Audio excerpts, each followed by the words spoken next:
might not know it, but even Jesus Christ was a poet. Hallelujah. Hallelujah. Now listen. In the beginning, God said, let us create man in our own image and likeness. And man was formed. And God called man Adam and put him in one garden, Eden. But God saw that he was alone. He needed a helper. A co-gardener. With no sleeping pills, God made man to fall in a deeper sleep. And God took man's rib, closed up the flesh, formed man's half. When man woke up, he saw his half. This is the bone of my bone and the flesh of my flesh. So together they parole, move on, go on, so on. Everything was moving fine. Suddenly, there goes the serpent, Lucifer, and his cunning ways, trying to distract us from who we are. He convinced man's half to have a taste of the forbidden tree. I wasn't there, but I guess he swore to be like, eat and forever be free. Now, who don't want to live a life of freedom?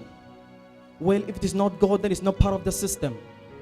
And man, silly enough, or should I say foolish enough, came, ate, licked his lips, and who knows if he asked for more.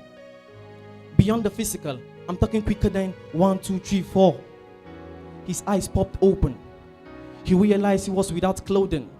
And when he thought he owned it, he fell when his heart started to beat hard when they heard God's voice in the garden, calling. Apart, they were fallen. They had failed God. It's so appalling. A man in his silly act, he wasn't even asked. He started playing the blame games, saying the same thing. What a shame, man. And so it began the suffering. Because God cursed man and he was driven from the garden where he reigned sovereign. Eden that was given to man without a token was taken. A man was condemned to everlasting shame, pain, demotion. Destruction became their portion. So the days became longer and the nights were longer because man felt the touch of hunger. There was pain and agony during childbirth. I guess it was like shaking hands with death.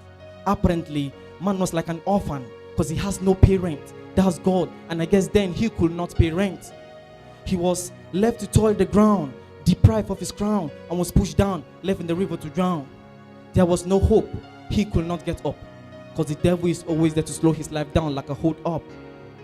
But hold on, because the coming of Christ was foretold by prophet Jeremiah, and Christ came and ripped the veil, both sickle cell, anemia. They were eaten up when he spilled his blood for us. He laid his all on the cross, just to bear our curse, battered, beaten, and when they thought they had killed him, they laid him in one tomb, but he was not dying, but lying. I'm not lying. Because he woke up day 3 and not day 9. He did that to fulfill righteousness. Because when he said, it is finished, believe me, he meant it. Bless.